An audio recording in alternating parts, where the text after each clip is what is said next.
Friends 'big boss' హౌస్‌లో unseen ఎపిసోడ్‌లో చాలా జరిగిందండి. అసలు 'దివ్య' అండ్ 'భరణి' విషయంలో చాలా పెనుమార్పులు చోటు చేసుకుంటున్నాయన్నమాట. అయితే అసలు ఏమైందంటే 'దివ్య' నామినేషన్స్ టైమ్‌లో 'భరణి' దివ్యని తిట్టారు కదా! తిట్టినప్పుడు ఇంకా "మీరు నాతో మాట్లాడకండి. మీరు మీకు కావాల్సిన వాళ్ళతోనే మాట్లాడుకోండి" అని చెప్పేసి చెప్పడం అయితే జరిగింది. సో, అప్పటినుంచి ఏమైందంటే 'భరణి' గారు దివ్యతో మాట్లాడట్లేదనమాట. కానీ దివ్య మాత్రం భరణి గారి వెనకే పడుతూ ఉంటుంది. నాకు ఒక విషయం అర్థం కాదు. అసలు ఈ దివ్య ఎందుకని భరణి గారికి అంత క్లోజ్ అయిందో నాకు ఇప్పటికీ అర్థం కావట్ల. ఇప్పుడు స్టార్టింగ్‌లో తననేమన్నారు?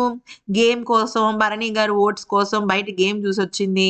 అందుకనే అలాగా వాళ్ళతో మాట్లాడుతుంది అని జెప్పేసి అంది. మరి ఇప్పుడెందుకు దివ్య భరణి గారితో మాట్లాడుతుంది? అంటే మ్యాటర్ చెప్పమంటారా? భరణి గారు ఆల్‌మోస్ట్ ఎలిమినేట్ అయిపోయారు. బయట నుంచి లోపలికొచ్చారు.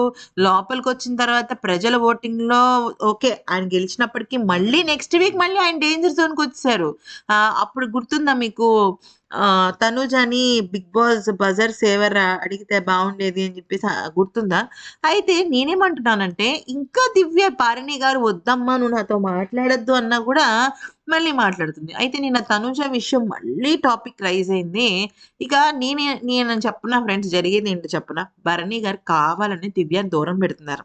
అంటే ఎలా అంటే ఆమె ఏమన్నా "ఏవండి ఇటు రండి" అన్నా కూడా "నువ్వు నన్ను రండి అంటావా? యావండి అంటావా? అన్నయ్య అనలేవా?" అంటే నేను ఎగ్జాంపుల్‌గా చెప్తున్నా. చిన్న మాటకు కూడా ఆయన దూరం పెట్టేస్తున్నారు దివ్యని. ఎందుకంటే దివ్య మళ్ళీ మాట్లాడితే దివ్యకి ప్రాబ్లమ్. అలాగే భరణి గారికి కూడా ప్రాబ్లమ్. ఎందుకంటే వచ్చిన ప్రతి ఒక్కళ్ళు కూడా దివ్య భరణి, దివ్య భరణి, దివ్య తనుజ, దివ్య తనుజ, తనుజ భరణి ఇంతే ఈ ట్రయాంగిల్ స్టోరీస్‌లోనే తిరుగుతున్నాయన్నమాట. సో, ఈవెన్ నాగబాబు గారు అలాగే వాళ్ళ మదర్ వచ్చినప్పుడు దివ్య నువ్వు కొంచెం జాగ్రత్తగా ఉండు అనేసరికి ఎక్కడో భరణి గారికి తేడా కొట్టింది. ఇంక ఇక్కడితో ఇది కట్ చేస్తే బెటరు.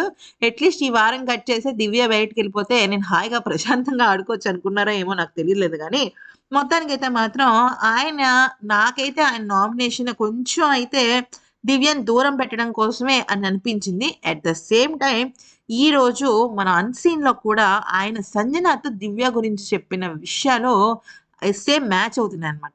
అయితే అసలు మామూలుగా ఏం జరిగిందంటే దివ్యకేంటో మోకాలు నొప్పొచ్చింది. తను అందుకనే మోకాలు రెస్ట్ తీసుకుంటుంది. కొంచెం తన వెయిట్‌కి గాని, తన హైట్‌కి గాని, తనకున్న కొంచెం హెల్త్ ఇష్యూస్ కానీ అంటే బ్యాక్ పెయిన్ ప్రాబ్లమ్ ఉంది కదా! కొంచెం జాలైతే ఏస్తుంది ఫ్రెండ్స్. అంటే తనేంటంటే తన ఉద్దేశ్యం చెప్పమంటారా? బయట వాళ్ళు ఏమనుకుంటే ఏంటి? మనం మనలానే ఉండాలి కదా! అనుకుంటది. కానీ 'బిగ్ బాస్' షో అంటేనే బయట వాళ్ళకి సంబంధించిన విషయం. కొంచెం సేఫ్ ఆడాలి. ప్రతి ఒక్కళ్ళు సేఫ్ ఆడుతూ ఉంటారు. మనం మనలానే 100% ఉంటే అది వర్కౌట్ అవ్వదు. ఒక్కొక్కసారి సేఫ్ ఆడాలి. ఎందుకంటే ఇప్పుడు మనం మన ఇంట్లో ఒక రకంగా కూర్చుంటాం. ఒక రకంగా డ్రెస్సింగ్ చేసుకుంటాం క్యాజువల్‌గా ఏ నైటీతోనో లేదా మగవాళ్ళు లుంగీతోనో ఉంటారు. కానీ బయటికెళ్ళినప్పుడు మంచి ట్రాక్ ప్యాంట్ ఏస్తాం. లేకపోతే నైట్ డ్రెస్ ఏస్తాం. మంచిగా రిచ్‌గా కనపడతాం. అంటే దాని అర్థం ఏంటి? అది మనం కాదు ఇది మనమే అనా? కాదు కదా! సో, దివ్య కూడా సేఫ్ గేమ్ ఆడటం నేర్చుకోవాలనమాట. అయితే అయితే సరే వీళ్ళిద్దరి మధ్య డిస్కషన్ ఏంటనేది గనుక చూస్తే "నువ్వు అనవసరంగా తనూజతో గొడవ పడ్డావు. అసలు తను ఏదో మాటంది. నువ్వైనా కామ్‌గా ఉండొచ్చు కదా! ఇద్దరు కామ్‌గా ఉండరు. ఇద్దరు అరుస్తూ ఉంటారు. ఇద్దరు అరుచుకొని నా పేరు తీసుకొస్తారు మీరు" అని చెప్పేసి భరణి గారు అంటే అప్పుడు దివ్య ఏమంటుందంటే, "నీకేం తెలుసు? అసలు నేనెంతగానో ఇష్టపడే ఒక మనిషి, నా అన్నయ్యలాగా చూసుకునే మనిషిని నువ్వు ఇష్టం లేకపోయినా సరే ఎంబడ పడుతున్నావు అని చెప్పేసి ఆ మాట అంటే నాకు కోపం రాదా? నేను ట్రిగ్గర్ అవ్వనా? అంటే ట్రిగ్గర్ అవ్వచ్చు, కోపం పడొచ్చు. కానీ అది కాదు విధానం. అంటే తనుజాదీను మన దివ్యాది ఒక గొడవ జరిగింది. Highlight of the season 9. ఆ గొడవ గురించే వీళ్ళిద్దరు డిస్కస్ చేసుకుంటున్నారు. అంటే భరణి ఏమన్నారంటే, "నువ్వెందుకు ట్రిగ్గర్ అయ్యావు? ఆమె ట్రిగ్గర్ అయితే అయ్యింది. నువ్వు కామ్‌గా ఉండొచ్చు కదా!" అంటే ఆమన్నది నన్ను. నన్నందావా ఆ మాటలకి నాకు కోపం రాదా? కోపమొచ్చి నాకు ఇంక నేను అరవనా అంటే, అరవచ్చు కానీ అది కాదు సందర్భం. వేరే రకంగా డీల్ చేయాలి అంటే నా మీ అంటే అప్పుడు వెంటనే దివ్య అంది, "నేను వెంటనే ఆమెకి సారీ చెప్పాను. ఆమె నామినేషన్ కూడా నేను యాక్సెప్ట్ చేశాను కదా!" అని చెప్పేసి అంటుందనమాట. అంటే ఇక్కడ భరణి గారేంటంటే ఫుల్ తనూజకి సపోర్ట్ ఎళ్ళిపోయారాయన. ఓకే. భరణి, తనూజకి సపోర్ట్ ఎళ్లారని జెప్పేసి ఈవెన్ దివ్య కూడా తనూజ సపోర్ట్ ఎళ్తోంది. మరి అంత పిచ్చిగా ఎఫెక్షన్ ఎందుకు చూపిస్తుందో నాకు అర్థం కావట్లే. ఇప్పుడు నేనేమంటున్నానంటే, ఒక మనిషి "వద్దు నువ్వు నాతో మాట్లాడొద్దు" అన్నప్పుడు మళ్ళీ వాళ్ళ వెంబట పడటం కరెక్ట్ కాదేమో అనిపించింది. అది మంచవ్వచ్చు. తన మనసులో మంచి ఉద్దేశమే ఉండొచ్చు. కానీ వద్దన్నప్పుడు వదిలేయాలింక. అయితే భరణి గారేమన్నారంటే, "మీ వచ్చిన ప్రతి ఒక్కళ్ళు చెరుకు మెషిన్ అంటున్నారు. ఇంకోటి అంటున్నారు ప్రతి ఒక్కటి." అంటే అప్పుడు దివ్య ఏమందంటే, "అవును మా ఇద్దరి మీద నెగటివిటీ వచ్చింది కానీ మిమ్మల్ని మాత్రం పాపం అనే అనుకుంటున్నారు కదా! పాపం అయ్యో! నలిగిపోతున్నారనుకుంటున్నారని నాకు ఆ పాపాలు, పుణ్యాలు వద్దమ్మా. నన్ను నాలా ఉండని, నా గేమ్ నన్ను ఆడుకోనివ్వు" అని చెప్పేసి అనడం అయితే జరిగిందనమాట. అంటే ఆయనెందుకో చాలా కోపంగా ఉన్నారు. భరణి గారు చాలా కోపంగా ఉన్నారు. అయితే దివ్య మాత్రం అయితే ఇప్పుడేం చేద్దామంటారు అంటే, నిన్న నువ్వు చెప్పావుగా అంటున్నారాయన. అంటే నేను ఏం చెప్పాను అంటే, అంటే నేనంది గదా! ఇక నుంచి మాట్లాడకండి. బాగా మాట్లాడడం వచ్చిన వాళ్ళతోనే మాట్లాడండి అంది కదా! సో, అదే చేద్దాము అని జెప్పేసి అంటున్నారన్నమాట భరణి గారు. అంటే యాక్చువల్లీ భరణి గారికి గూడా కావాల్సిందదే. ఏ ఏ చిన్న వంక దొరుకుతుందో మాట్లాడటం మానేద్దామని చూస్తున్నారాయన దివ్యతో. ఎందుకంటే ఆయనకి, దివ్యకి సెట్ అవ్వట్లా.